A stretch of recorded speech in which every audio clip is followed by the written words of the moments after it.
Hello and welcome to the Connected Community Podcast. Today, my guest is Samantha Gregory, who is a self-care alchemist, a speaker, an author, and a transformational coach. Today, we break down the topic of religious trauma. We talk about what religious trauma is, and it is defined by control and manipulation and fear-based practices. We talk about the difference between being spiritual and being religious. One can be deeply spiritual without being religious. And so we break that down. And Samantha shares her story of growing up in a very religious structure and how she left that community in her 40s to walk down a path of self-discovery. So I want to just stress the importance that's in our podcast today is that it's about questioning our beliefs, just questioning all the conditioning and all the beliefs, figuring out what's true for you, what's inside, what is your truth, trusting your own voice. And by doing that and allowing that to guide you, that's how we figure out our path. That's our path of personal growth and development. So I hope you'll gain some beautiful insights from this podcast. I really think that this is an important topic and I love this episode. I want to thank you so much for being here. And if you're enjoying these podcasts, please take a moment to give us a like, a share, and a subscribe. So much gratitude if you leave a comment or a review. And I hope you'll enjoy today's episode.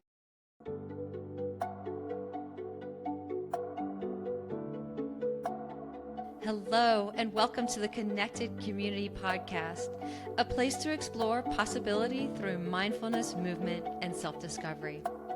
Our intention is to deliver insight and inspiration while fostering conversations that are genuine, unfiltered, and deeply human. We hope you will enjoy today's episode. Hi, Samantha. Good morning, and welcome to the Connected Community Podcast. Good morning, Nikki. It's so nice to be here. Thank you so much. Yeah, thank you. I really appreciate you coming on and talking about our topic today. And we're going to talk about religious trauma. Mhm. And I feel like a lot of people have experienced what you've experienced, but I'm not sure if they're as vocal about it as you are. And I appreciate that so much, that you're willing to share your story. And I also feel like there was this path for you of pain that led to Mhm. profound purpose. And so I love that. So I'd love to just kind of dive right in and ask you, what does religious trauma mean to you? Great question. For me, and I thought about this for a while because I was reluctant to even call it that. Because when you grow up in a church from birth, it's like, well, that's all you know. That's a lifestyle versus trauma. So I define religious trauma as control, basically. Mm. Anything that is done to control the individual, from mind control to body control to financial control. And for many people, it becomes a traumatic experience.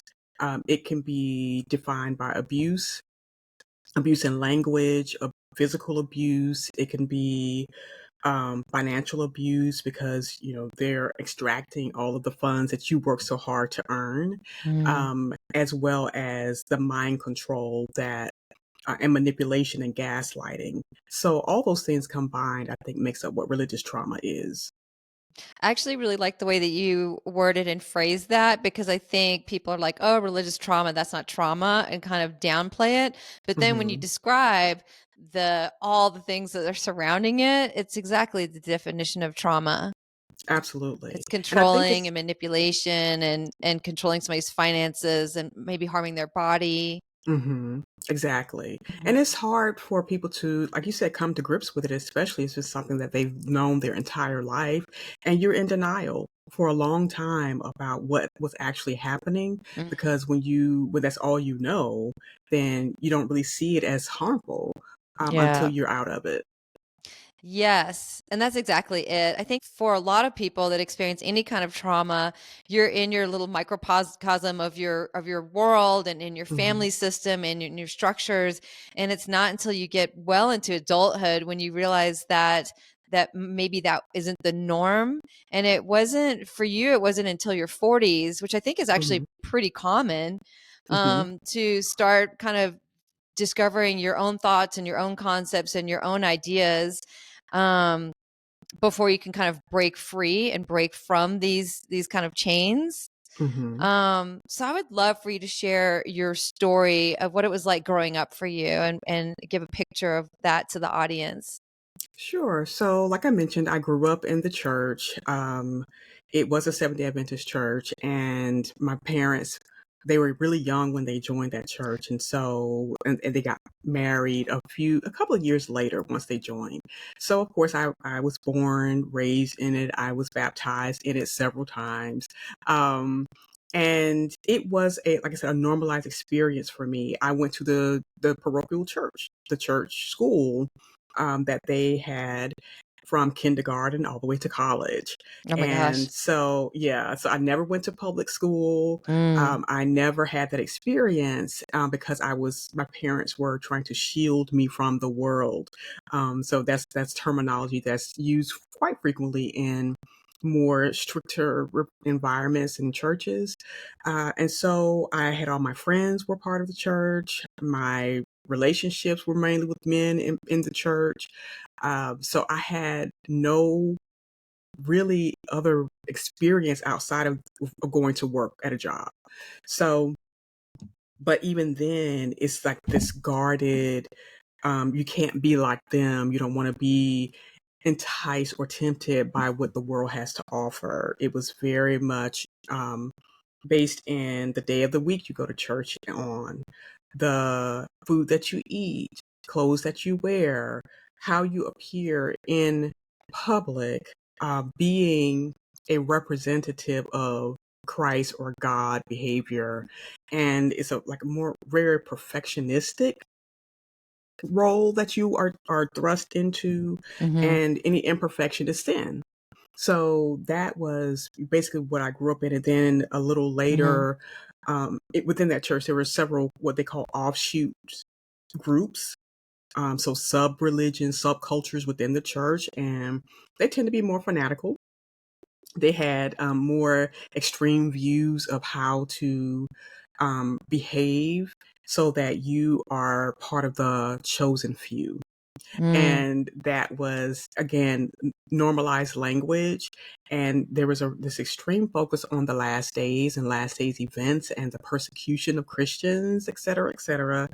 And it was not just, oh, this is going to happen. No, if you don't convert, if you don't commit, if you don't Mm-hmm. confess your sins, then you're going to be lost, and you will not be a part of that chosen few, and you will spend eternity in hellfire. So Mm. that was from some of the extremists. That's what the message was, and they followed the tenets of a prophetess from the church. Mm-hmm. And I learned all about her and her visions and her dreams, and my parents bought the books, and so it was just a regular part of life. And it was very fear based. There was so much fear involved, and no love, or very little love, which was displayed or preached about. But it was all about your sins and what you were doing wrong, and all the people out there who needed to know the message of the crucifixion, et cetera, et cetera. So Mm-hmm. that's how I grew up. Again, it was normalized from the church house to the schoolhouse to the home, and everything was an indoctrination. Yeah. Yeah, as you're talking, there were two things that like stood out above everything else for me. And Mhm. one was definitely the fear-based aspect Yeah. of, if you don't comply, then really bad things are going to happen. Hmm. And then the other was this dualistic thinking where there's us and them. So there's Yes. us, which is kind of a little bit above, and Hmm. them, which is a little bit like bad and below. Right. And I think, which is interesting, because when you think about spirituality, it's about oneness, it's about connection, it's about community, it's about collaboration. Hmm. And then there are some religious teachings that are very dualistic, where if you don't believe what I believe, then you're going to go to hell or there's damnation. And that would be my issue as well, is Hmm. this dualism, which is the opposite of love. It's complete separation. Absolutely. Absolutely. And those are I think pervasive points in many religions, especially evangelical religions, Hmm. that if you are if you don't adhere to what they're saying, the tenets of it, then, it's almost an automatic label of sinner, backslider, or whatever label they want to slap on you. So that keeps you in control, in line, so that you don't end up going to hell. And the other thing was, after you die, will you see God when he comes again? Will Mm. you, and then that is almost like this confusion, uncertainty, this doubt, this fear of even of dying, because you're not sure if your sins have been forgiven when you die. And so that just makes the whole life cycle pretty miserable, because death is part of life, and it's literally a transition of energy. And it's like these people are stuck in and paralyzed by fear, because they don't know if they're going to go to heaven, when God comes again. Yeah. Yeah. I think that's a really big point. Yes. Um, and that is a form of manipulation and abuse for sure. If you're looking at it in religion and in the church, or if you're looking at it in a relationship, anytime you're Hmm. manipulating someone through fear and controlling them through fear, then that's not a healthy dynamic at all. Right. It's Yeah. it's it's very harmful, very mentally draining, and I find that many people in that are stuck in these extreme religious environments, they do have a lot of mental health issues, from Mm, depression, anxiety, insomnia, some schizophrenia, whatever. There's a lot of mental health issues in among religious people and in churches. yeah. So I'd love to, because I actually think this is a really important point, would be to separate religion and spirituality. And I Hmm. think what happens sometimes is that when somebody's part of a religious organization and then that shoe doesn't fit anymore, that those thoughts and ideas and concepts aren't fitting anymore. There is this existential crisis because they feel like they're losing spirituality, and maybe they feel like they have no grounding, they have nothing to stand on. And Hmm. so I would love for you to talk about how one can have this spirituality and this connection to God or source or divine, or however we want to define that, while leaving the religious piece. Because I'm guessing it's really common that people come to this realization that the religion doesn't fit, and then their Hmm. entire community and their entire world is in that system. So their family's in that system, their friends are in that Hmm. system, their community is there. They've been a part of that community for so long, and to reject the system might mean leaving the system, and then Hmm. all stability and foundation falls away. And so I think some people might stay in that system because they don't know how they can stand on their own. Right. That is a really great point. And I think that as you are deciding, and I think it's a decision that you make, that I need to leave this because it's no longer serving me. And even that word, serving me, because that sounds really selfish to a lot of people. It's like, what do you Mhm. mean? Aren't you supposed to serve others? Because that's the message that you're given. You Mm. should be of service. You should always be caring about others above yourself. You never put yourself above anyone else. So even that shift from, Mhm. this is no longer serving me, to let me find what can serve my growth, development, and evolution. Because even in Christianity, I think it keeps you stuck at a certain level Yep. of development and growth. So when you're moving out of religion into spirituality, you see that this is a growth experience that I'm having, because not only am I shedding the religious ideology and dogma and manipulation, I am growing as a person. I literally have my destiny in my hands now. It is not determined by anyone else. So when you're making that transition, yes, it can be challenging. It can be very difficult. But if you have a kind of a goal, a purpose, to free yourself from the miseducation. That's what I call it. I try not to call it lies. I call it miseducation, Mhm. because you have received a set of rules, guidelines, controlling messages that says that you can only be one way in order to be acceptable in the face of God. Whereas Mm. spirituality says, well, you are extremely valuable, you're worthy, and you get to come into this space not knowing everything, but with the openness and capacity to receive everything and become a part of everything that is, including the creator of the universe, who you are a part of and literally can continue to grow and develop into being the higher and higher and higher version of yourself. So, spirituality is such a freeing space to be in, versus religious, which is very constricting and controlling. Mhm. Yeah. And I'm thinking especially if somebody has attractions to another sex, or they're feeling confused about their gender identity, and then the Hmm. church is saying it has to be this way, and their Right. body is feeling a different way, or they're feeling a different way inside, and it doesn't fit with the box that the religion has created, Hmm. then I feel like it creates this rejection of self. It's Yes. almost like you have to choose. You reject Hmm. yourself in the eyes of the religion and that structure, or do you, like, you have to make a choice there, and that's Hmm. really probably extremely painful for a lot of people. Absolutely. And ironically, when I was young, when I was a little girl, my parents had there were people in our lives who were struggling with their sexual identity, their orientation, and interestingly enough, well, one was a relative and one was a young man who was a part of the church, but again, he was really struggling. And even though he was, he came to dinners, and because there was always after church dinners and stuff like that, get togethers and fellowship, Hmm. um, I feel like he was semi-accepted because he's a human and we're supposed to love everyone.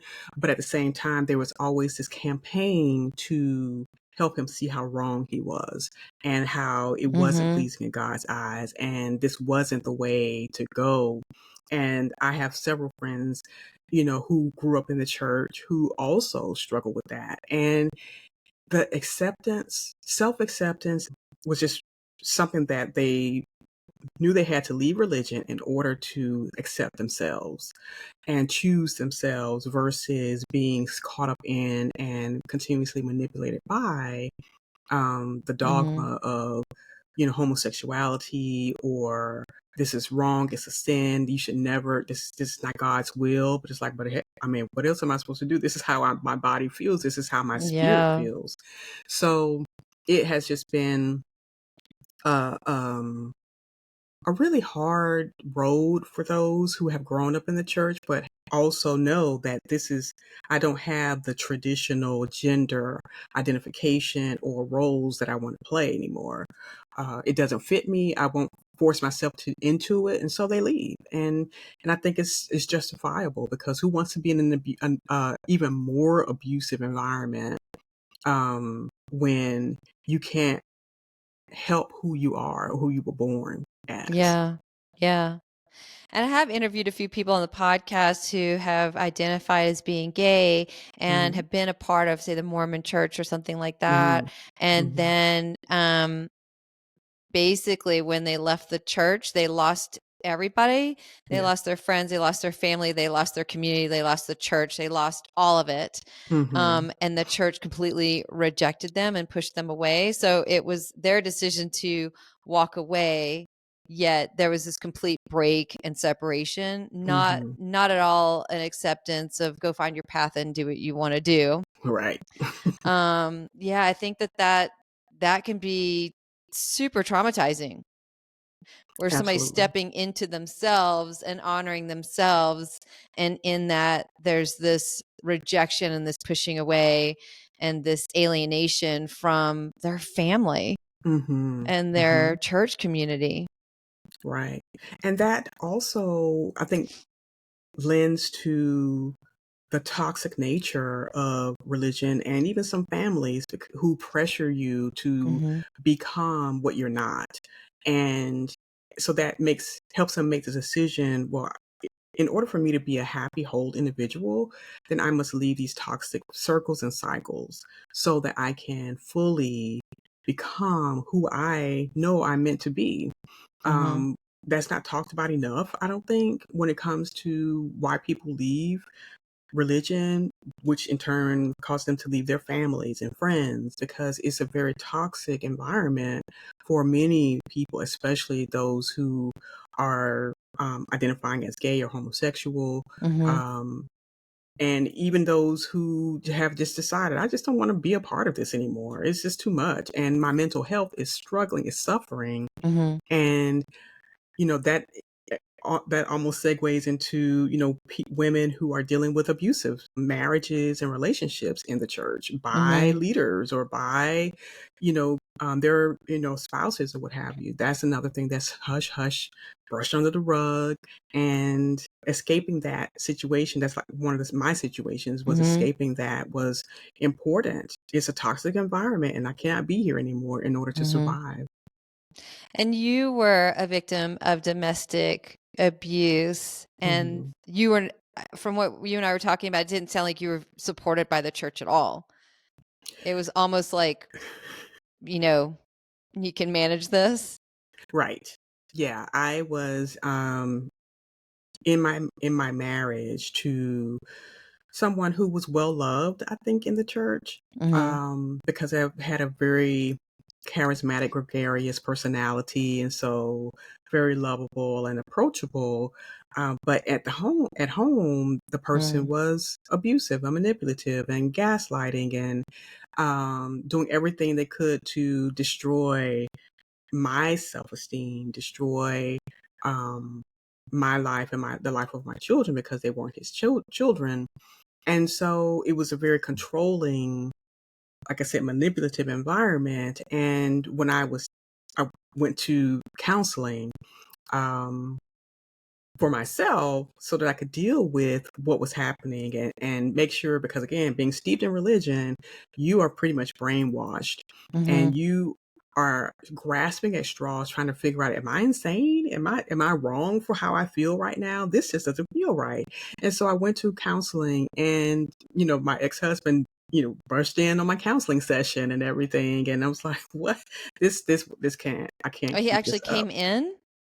He actually, and I was with a marriage counselor, not the pastor, but Mhm. a marriage counselor in a session. Oh my gosh. And so we had separate sessions and then we would have sessions together. But Mm. he came and busted into my session.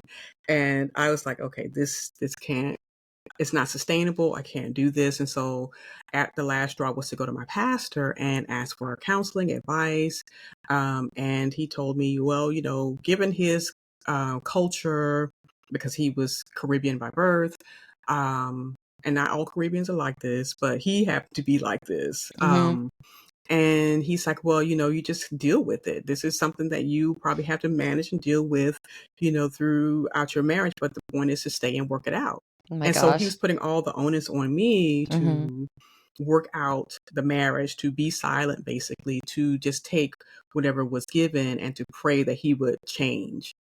People don't Wow. change, So Yeah. I decided, no, this is not the answer for me. Not only am I leaving this marriage, I'm leaving this church as well. And that was the deciding point, right? Where you're like Hmm. being abused, you're going to the church, and then they're not even supporting you. Right.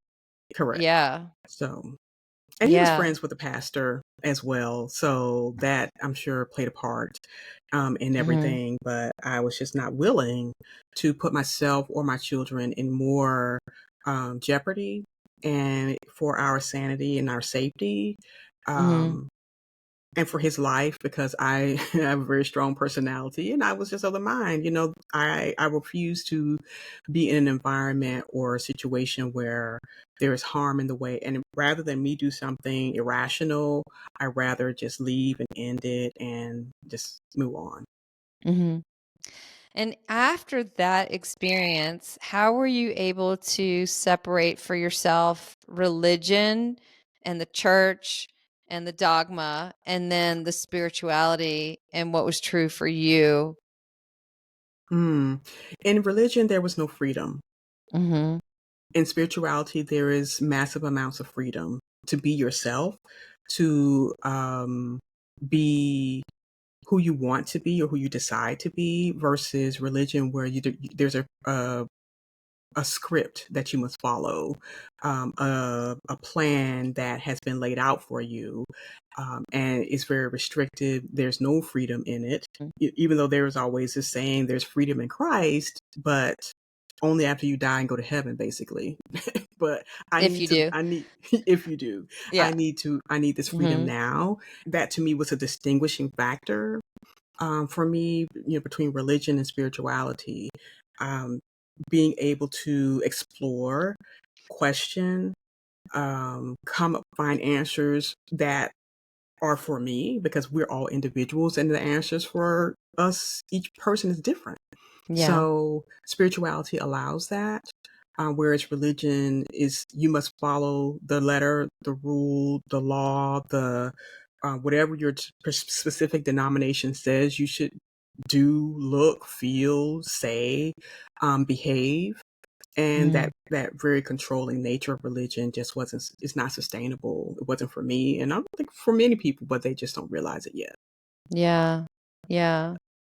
And so how was that process of leaving the church as far as your friends and your family and the church members were concerned? And how did you leave? Did you kind of quietly just kind of disappear? And how did people respond to you?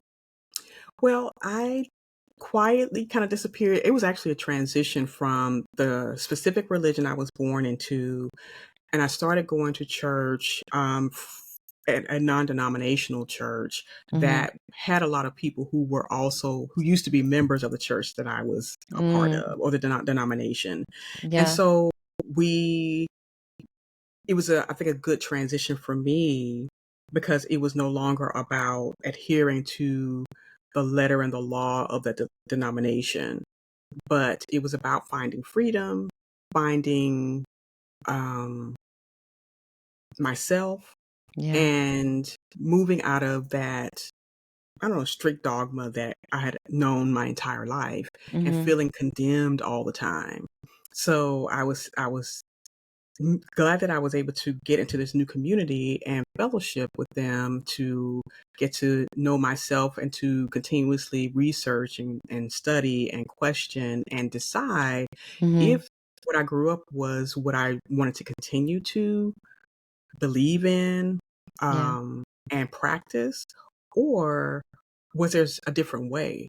So I studied scripture, I think even more intensely after leaving religion, looking for answers within the Bible, and then finally get into the place where I began to just start to trust myself and the voice of my own higher self and consciousness and spirit.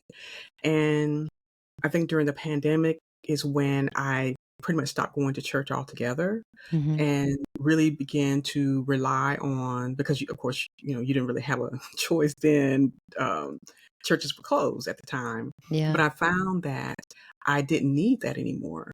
I didn't need to be in a church building. And a lot of times people say, well, you need the community, you need the fellowship, you need to have people around you who can help you be accountable, et Mhm. cetera, et cetera. That may be true when through a certain phase of your transition in life, but Yeah. when you finally become, and this word is a newer word that I'm using, when you finally become sovereign and you Mhm. recognize that all the power of the universe is inside of you, you don't need that anymore. Mm. I'm not saying you run away or you just reject community. I'm not saying that at all because I still have community, but I don't need that same kind of church structure anymore. Mhm. Because I recognize that wherever I go, I am church. You know, Mhm. whomever I'm with, this is church, if you want to call it that. And I don't even use that word much anymore, but just for the context of this conversation, Yeah. I think for people to recognize and understand that there is um, phases of transition when you leave a denomination or religion and move into the space where you're no longer needing to have that in your life anymore. Yeah, it sounds like you're filling yourself up from within and you're Hmm. complete without something outside of you needing to complete you is Abs- what I'm yeah.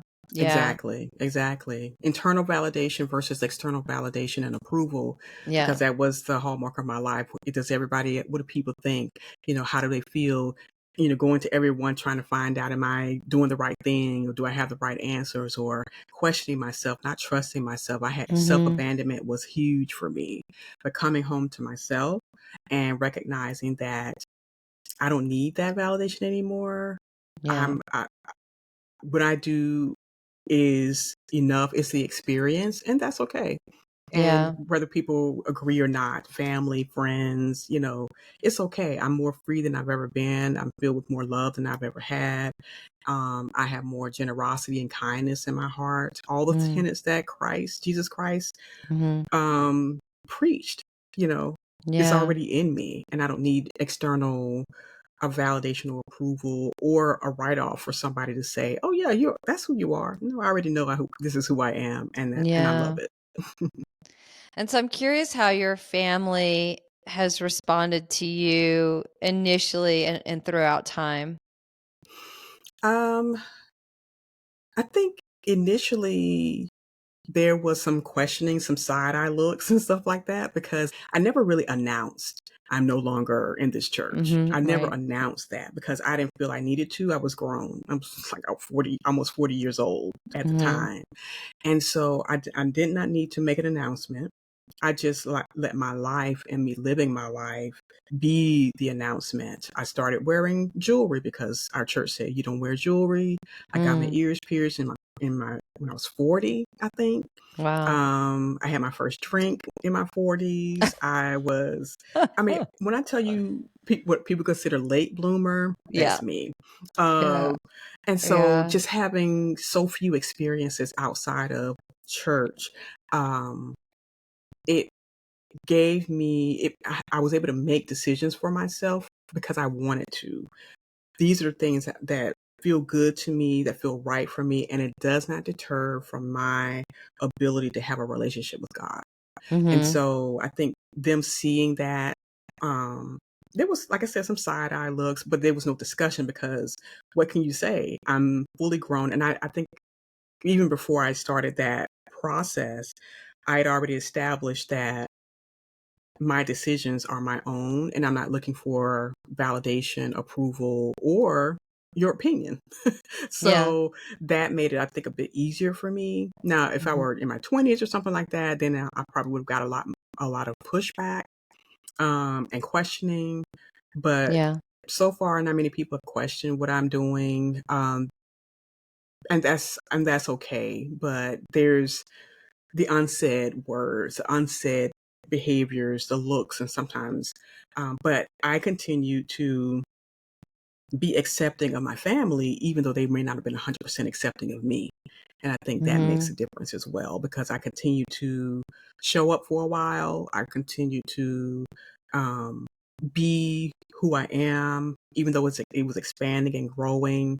But it did get to a point in my life where I did decide to, go no contact with most of my family because I needed to heal some trauma. I need to heal Mhm. some, wounds that I had, not just from religion, but from family dysfunction and from relationship trauma. And I decided that going no contact was important for me because I needed to be away from the very people that, um, facilitated a lot of the trauma. And not as a blame for them, but I needed Yeah. to hear my own voice and I needed to, be in the silence for myself and not feel that pull to, um, act, behave, dismiss, deny myself any longer because I was trying to put others ahead of myself, being a Mhm. people pleaser. So in order to do that, I had to go no contact for a while. Yeah, I like how you worded that. It wasn't a no contact, pushing people away and a rejection of them. It was more about being still with yourself and Hmm. hearing your own voice in that quietness without any external noises around you or any Hmm. pressures. And so I do think for a lot of people, there is this natural pulling away, gathering their own resources, figuring out who they are, and then maybe integrating back in a different way. Right. Do you feel like you integrated back a little bit differently with your family? I know you're not as close. Mhm. Um, I'm still going through that process because for me, a lot of it had to do with how I view my experience growing up.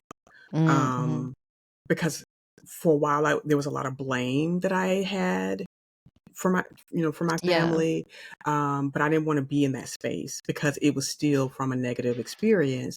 But then through my healing journey, my breakthroughs, I realized and recognized that my family was simply a catalyst for me to seek a different channel, a different path, to Yeah. grow and evolve into the person that I am now. And it wasn't a bad thing. It wasn't necessarily a good thing. It just was what it was. It was an experience. And so learning that families are oftentimes they are your soulmate community. Other times, they're simply a channel or a catalyst for you to elevate your experience on this planet and as a spiritual being. And so I look at my family as that. As much as I love and care for them, I also recognize that they weren't necessarily my soulmate community, Yeah. but I love them and I appreciate all that I learned and experienced by being part of their family. Yeah. And at the end of the day, your family was doing what they only knew how to do in the best way they knew how Exactly. to do it. And they were Yeah. raising you thinking that that was the best thing for you and for everyone. So it wasn't with Hmm. maliciousness. It was Right. more around, I don't know, I'd almost say ignorance. Yeah, and I think also they weren't aware. Right. There was not a lot of awareness there. And when you are in a space where your family or parents have also dealt with trauma, they have Mhm. also been abused, then they really don't know anything different. They can't give you more than what they had. So Yeah. it's a reconciliation that I've come to, Yeah. that they did the best they could with what they had and the experiences that led them to be who they are, and they chose to be a part of religion to help them feel, a belonging, Mhm. connection, Yeah. as well as an absolution of the pain that they experienced. Um, and so they were told that, if you come into the church, you're going to, be brand new and you're going to have this experience where Jesus Christ, who died for you, is going to save you from your sins Mhm. and pain. That's not always the case, or that wasn't necessarily the case because it doesn't include how to heal from the painful experiences that you dealt with as a child in your Mhm. family so that you can be well equipped to raise the children that you have. Yeah. Yeah. And I think there's this overarching theme of question everything Yes. in our lives in general. Is it serving me? Is it for my higher good? Does it feel good in my body? Does it feel good in my soul? Is it Mhm. making me a better person? Is there fear around it? Is there manipulation around it? Right. Does this make me feel smaller? Or does it make me feel bigger or brighter? I think we should Mhm. question everything, even our friendship communities and our family and our jobs. Mhm. It's like, how is this, I mean, I'll kind of go back to that, how's this serving me, but Right. is it in my highest good? Is it making me a better person? Is it elevating me? Is it brightening me? Or are Mhm. these things pushing me down and making me smaller and they feel heavy and dark? Right. Exactly. And I think that's where critical thinking comes in. And a lot of churches do not promote or encourage critical Hmm. thinking because they want you to be under their control and to do exactly what they say to do. Um, and it's unfortunate. Um, I am fortunate that my dad specifically was instrumental in teaching me to use my brain, to have Hmm. critical thinking skills. So I appreciate him for that. Um, and I think that helped shaped me and shaped my decisions to question everything and to Hmm. begin to look at things with a critical eye, not necessarily criticism, but just with a critical eye, and just say, I don't think I don't think that's right. I don't think that works. I don't think that is good Yeah. for me specifically. And my other thing is, suffering is optional, but in religion, a lot of times that the hallmark cornerstone, one of the cornerstones is suffering in Mhm. religion. And I chose not to do that anymore. Yeah. Yeah. And if somebody's leaving religion and they're seeking spirituality and they don't know where to begin, so they're just starting to question, things aren't feeling good. They're at a point where they just don't even know what they believe and they don't even know what's right for them. Mhm. I know you talked about mindfulness and meditation, but I would love for you to talk about some of the ways that people can tap into their own inner wisdom to figure out what's right for them and does it feel good? Mhm. Sure. So I think one of the first things, especially for me, was to start to write letters and journal. Mhm. Journaling specifically so that you can dump out all of the swirling thoughts, confusion that you're feeling, Mhm. and get it out on paper. Because if you don't, you're going to always have this pressure valve of confusion and feelings and all the things that you've been holding on to for years and years and years.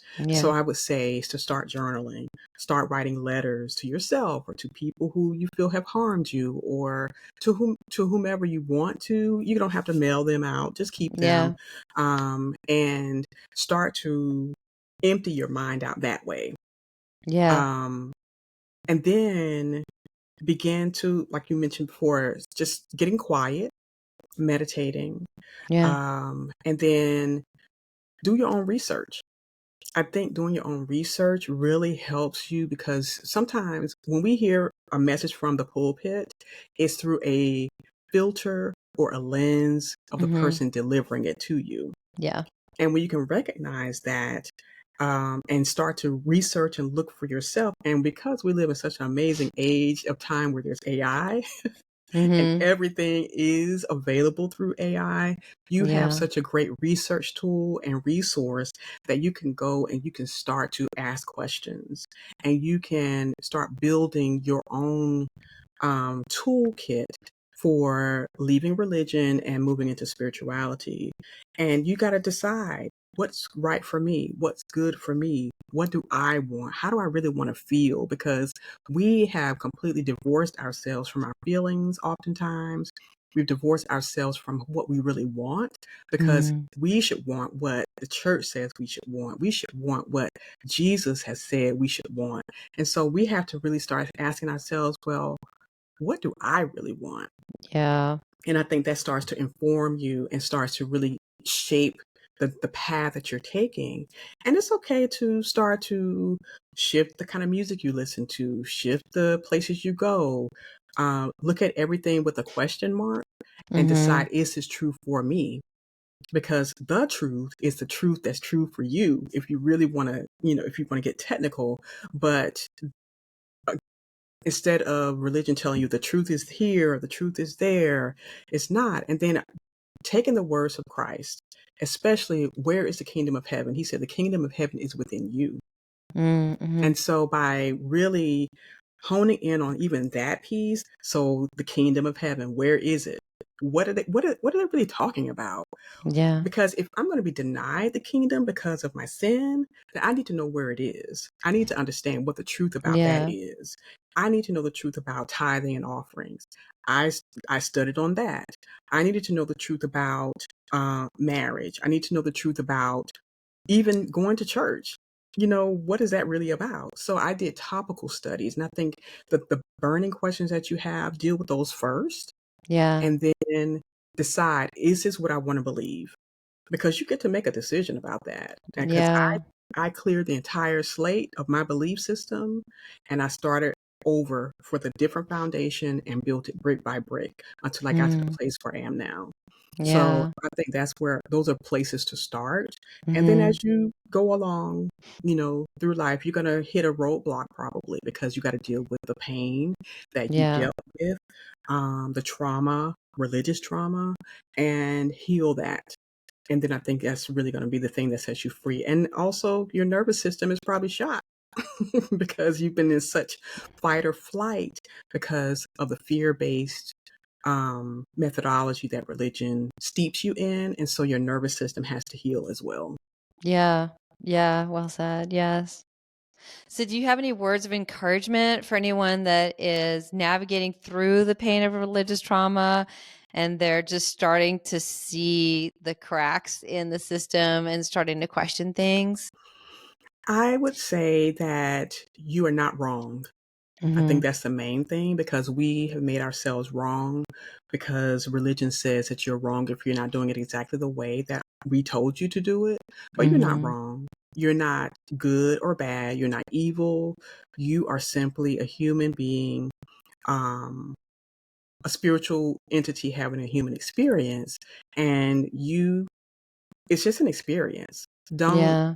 put a lot of weight to what others have said. Trust your own voice because your Mm-hmm. voice is the voice of the Creator, the Most High. And when you're able to filter out other voices, you'll find that yours is still is soft and it's guiding you in the right path. So trust it and trust yourself. Mm-hmm. Yeah. Perfect. And I would love for you to share, like, what are your offerings? What are all the different magical ways that you're reaching people and working with them, and how people can connect with you and find you and work with you?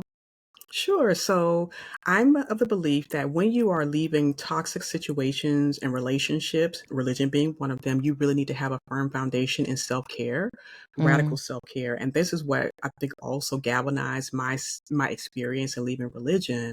I had to start to learn radical selfishness because I had been giving myself away to so many people, the mm, church, institutions, everything, and lost myself. And so leaving religion is also finding yourself. And so self care is the foundation that I recommend that people build yeah. first, because you're going to need that to get through every shift and change that you're going to go through as you're leaving religion and moving into spirituality and then moving into I am sovereign. So Mm, I offer radical self care or what I call self care alchemy coaching, where I help high performing women transform burnout into better balance, more boundaries, and bliss. mm, And through that process, we just go through this my self care framework where I just am guiding you. We're having a conversations and really getting deep to what's keeping you from yourself, and how to recover your lost self. And so I offer the coaching and I have a couple of courses, and you can find me at samanthagregory.com. Um, and on social media, just look for Samantha Gregory for the most part. I'm on TikTok and as Miss Samantha Gregory, MS Samantha Gregory. I'm on YouTube as Samantha Gregory. Self Care Oasis. That is my newsletter on Substack. So you can also go there and look for bliss.substack.com. And you'll see all of my offerings there. I am helping you reclaim yourself and your sovereignty and get realigned with who you're meant to be when you decided to come to this planet. yeah. I love that because everything Yeah. is about just coming back to ourself and our own truth Hmm. and our own understanding and getting rid of the patterning and the conditioning that happens in everybody's childhood. And it's not Hmm. bad, it just happens. Yes. And so it's releasing that patterning to figure out what's true for us. So I love that. Yeah. Yeah. Oh, I'm sorry. Also, I'm going to be facilitating a few retreats that's coming up. So Nice. on my website, samanthagregory.com/retreat, you'll see all the retreats that I will be facilitating. And I would love for you to come and play with me. I'm really Yeah. about getting back to that youthfulness and playfulness, and self-care is your anchor. Yeah. Well, thank you, Samantha, for sharing your story and for being here today. I really appreciate you. Thank you. You're welcome, Nikki. Thank you so much for having me. And I hope that, my experience definitely is a catalyst for change for someone who is thinking about leaving religion. Yeah. Yeah. Perfect. Thank you. You're welcome. Thank you for listening to the Connected Community Podcast. If you enjoyed today's episode, please like, share, and subscribe. I can be found at www.nickyyoga.com, NICKYYYOGA.com. Until I see you again next week, I hope you have a beautiful day.